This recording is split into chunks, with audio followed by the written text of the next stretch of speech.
नमस्कार, निशानेबाज में आप सभी का स्वागत है। मैं हूं आपके साथ सिमरन मिश्रा। आज हम एक ऐसी खबर पर विस्तार से चर्चा करेंगे जिसका सीधा संबंध भारत की रक्षा नीति, आत्मनिर्भरता और अंतर्राष्ट्रीय संबंधों से है। दरअसल सूत्रों के हवाले से एक बड़ी जानकारी सामने आई है कि भारत सरकार ने अमेरिका को साफ कर दिया है कि वह निकट भविष्य में उससे कोई भी बड़ी रक्षा खरीद, खासकर F-35 जैसे स्टील्थ फाइटर जेट से नहीं खरीदने जा रहा है। यह फैसला ऐसे समय में आया है जब अमेरिका ने भारत से होने वाले आयात पर 25% टैरिफ लगाने की घोषणा की है। आइए इस पूरे घटनाक्रम को गहराई से समझते हैं। भारत का स्पष्ट संदेश, अमेरिकी रक्षा खरीद पर ब्रेक।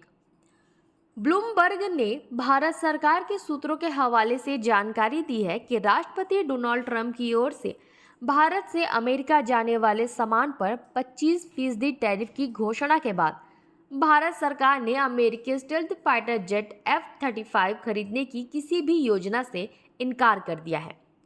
गोपनीयता की शर्त पर अधिकारियों ने बताया कि भारत सरकार ने अमेरिका को बता दिया है कि वह F-35 सहित निकट भविष्य में उससे कोई भी बड़ी रक्षा खरीद नहीं करने जा रही है। ये अधिकारी इस बात पर स्पष्ट थे कि भारत अपनी रक्षा खरीद के प्रमुख शर्तों को प्राथमिकता देता रहेगा। हथियारों का संयुक्त विकास।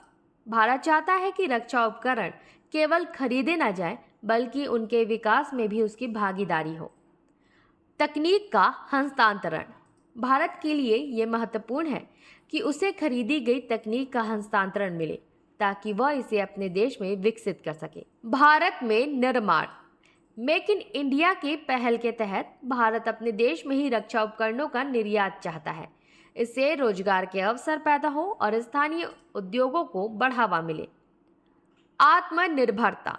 अंतिम और सबसे महत्वपूर्ण शर्त है कि रक्षा क्षेत्र में आत्मनिर्भरता हासिल करना ताकि भारत बाहरी निर्भरता को कम कर सके। ये एक बहुत ही महत्वपूर्ण कदम है जो भारत की बदलती रक्षा नीति और आत्मनिर्भर भारत के लक्ष्य को दर्शाता है। यह सिर्फ एक खरीद से जुड़ा फैसला नहीं बल्कि यह भारत को रणनीतिक प्राथमिकता का भी संकेत है। F-35 पर क्यों हो रहा था इतना बज़? लंबे समय से अमेरिकी रक्षा अधिकारी यह संकेत देते रहे हैं कि इस वर्ष फरवरी में प्रधानमंत्री नरेंद्र मोदी और राष्ट्रपति ट्रंप के बीच हुई वार्ता इन विमानों को खरीदने जाने की बात हुई थी। खुद राष्ट्रपति ट्रंप ने मीडिया के सामने से ही भारत को F-35 बेचने के प्रस्ताव की बात कही थी। उस समय दोनों देशों के बीच अगले 5 वर्षों में द्विपक्षीय कारोबार को $500 अरब तक पहुंचाने और इसके लिए अमेरिका से बड़ी मात्रा में रक्षा खरीद की बात कही गई थी। इसी तहत ट्रंप ने F-35 विमान भारत को बेचने का प्रस्ताव दिया था। हालांकि भारत ने कभी भी इस प्रस्ताव के लिए आधिकारिक तौर पर हामी नहीं भरी। भारत ने हाल के समय में अमेरिका से रक्षा खरीद बढ़ाई जरूर है, लेकिन MH-60R सीहॉक हेलीकॉप्टर और P-8I समुद्री निगरानी विमान जैसे महत्वपूर्ण उपकरण शामिल हैं। लेकिन भारत ने अमेरिका से उच्च तकनीक वाली खरीद करने में तब तक अनिच्छा जताई है जब तक कि भारत में निर्माण की शर्त पूरी ना हो। यह साफ है कि भारत अब सिर्फ खरीदार बनकर नहीं रहना चाहता, वह रक्षा तकनीक में भागीदार और निर्माता बनना चाहता है। और यही वजह है कि F-35 जैसे उन्नत जेट को भी मेक इन इंडिया की कसौटी पर परखा जा रहा है। F-35 फाइटर जेट की खासियतें क्यों है ये इतना खास? अब बात करते हैं F-35 फाइटर जेट की तकनीकी खासियतों की, जो इसे दुनिया के सबसे उन्नत लड़ाकू विमानों में से एक बनाती है। स्टील्थ तकनीक। F-35 लड़ाकू विमान अपनी आवाज़ से तेज़ गति के बावजूद दुश्मन के रडार में आसानी से पकड़ में नहीं आता।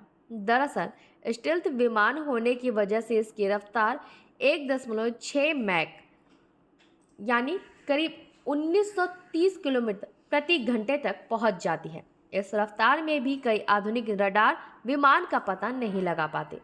आधुनिक सेंसर। F-35 बनाने वाली कंपनी लॉकहीड मार्टिन ने इस लड़ाकू विमान में आधुनिक सेंसर इस्तेमाल किए हैं, जिसके चलते ये फाइटर जेट अपने ऊपर किए जाने वाले हमलों को लगभग तुरंत पहचान कर पलटवार करने की क्षमता रखता है। नेटवर्क आधारित युद्धक। F-35 का नेटवर्क सिस्टम इसके नियंत्रण से जुड़ी हर जानकारी जमीन आधारित संपर्क के केंद्र में पहुंचाता है। इसके अलावा यह विमान अभियान के दौरान ही जरूरी जानकारियां करीब के लड़ाकू विमानों तक भी पहुंच सकता है, जिससे सामरिक तालमेल बेहतर होता है। हथियार प्रणाली। F-35 में अमेरिका की कुछ सबसे घातक एयर टू एयर मिसाइलें और एयर टू ग्राउंड बम लगाए गए हैं।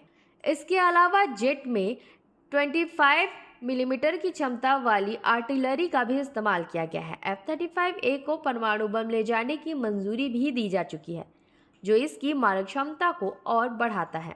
हेलमेट पर लगा डिस्प्ले सिस्टम। F-35 का सबसे खतरनाक पहलू इसके पायलट को मिलने वाला हेलमेट सिस्टम है, जो अपने आप में एक कंप्यूटर है। किसी भी अभियान के दौरान पायलट को लड़ाकू विमान के डैशबोर्ड में नहीं देखना पड़ता, बल्कि उन्हें मिलने वाले हेलमेट में ही आसपास का 360 डिग्री व्यू और नियंत्रण पैनल मौजूद रहता है। इस हेलमेट के जरिए पायलट नाइट विजन का इस्तेमाल कर सकते हैं, जिससे रात में चलने वाले अभियान आसान हो जाते हैं। ये खासियत बताती है कि F-35 क्यों दुनिया के कई देशों की पहली पसंद है, लेकिन भारत अपनी शर्तों पर समझौता करने को तैयार नहीं है। F-35 लड़ाकू विमान की कीमत कितना महंगा है ये जेट। F-35 लाइटनिंग स्ट्राइक 2 के तीनों वर्जन बेहद महंगे हैं और इनकी कीमतें अलग अलग हैं। F-35A यह पारंपरिक टेक ऑफ और लैंडिंग संस्करण है, जिसे मुख्य रूप से अमेरिकी वायुसेना और सहयोगी देशों के लिए डिज़ाइन किया गया है। इसकी कीमत सबसे कम $8 करोड़ लगभग 660 करोड़ है। F-35B यह short take off vertical landing संस्करण है, जिसे अमेरिकी मरीन कोर के लिए बनाया गया है। यह छोटे एयर स्ट्रिप से भी उड़ान भरने में सक्षम है।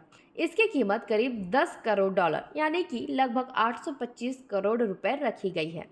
F-35C यह एयरक्राफ्ट कैरियर आधारित संस्करण है, जिसे अमेरिकी नौसेना के विमान वाहक पोतों से संचालन के लिए डिज़ाइन किया गया है। इसकी कीमत 9 से $10 करोड़ यानी कि लगभग 742 से 825 करोड़ के बीच है। ये कीमतें साफ दर्शाती है कि F-35 एक बहुत ही महंगी डील है और भारत किसी भी बड़ी खरीद पर तभी विचार करेगा जब उसे अपनी शर्तें मनवाने में सफलता मिले। रूस का प्रस्ताव। Su-57E एक विकल्प। अमेरिकी F-35 की राह में सबसे बड़ा रोड़ा रूस का Su-57E है। रक्षा मंत्रालय के सूत्रों के अनुसार जुलाई महीने में ही रूस ने भारत को अपनी 5वीं पीढ़ी का स्टेल्थ फाइटर जेट Su-57E बेचने का प्रस्ताव दिया है। सबसे खास बात यह है कि रूस ने इसके लिए न केवल तकनीक के हस्तांतरण बल्कि भारत में निर्माण का भी प्रस्ताव दिया है। इसे नासिक के हिंदुस्तान एरोनॉटिक्स लिमिटेड HAL के प्लांट में बनाने का प्रस्ताव है। भारत में 60% पुर्जे। रूस के प्रस्ताव के अनुसार भारत में बनने वाले Su-57E में 60% यानी कि 60% पुर्जे भारतीय होंगे। इससे भारत इस विमान में स्वदेश निर्मित मिसाइलों को खुद तैनात कर पाएगा। मारक क्षमता का अनुकूलन। यह भारत को इनकी मारक क्षमता को अपनी ज़रूरतों के अनुसार ढालने की सुविधा देगा, जिससे रणनीतिक स्वायत्तता बढ़ेगी। यह प्रस्ताव भारत के लिए एक महत्वपूर्ण विकल्प हो सकता है, क्योंकि यह भारत की आत्मनिर्भरता और मेक इन इंडिया की प्राथमिकताओं के अनुरूप है। रूस का यह कदम अमेरिकी दबाव के सामने भारत को एक मजबूत स्थिति में लाता है। कुल मिलाकर ये साफ है कि भारत अपनी रक्षा जरूरतों को पूरा करने के केवल खरीदार बनकर नहीं रहना चाहता। वह अब संयुक्त विकास, तकनीक के हस्तांतरण और मेक इन इंडिया पर जोर दे रहा है। यह फैसला अमेरिका के साथ उसके रक्षा संबंधों और अंतर्राष्ट्रीय व्यापार पर भी असर डालेगा। यह देखना दिलचस्प होगा कि भविष्य में भारत अपनी रक्षा क्षमताओं को कैसे और किस देश के सहयोग से मजबूत करता है।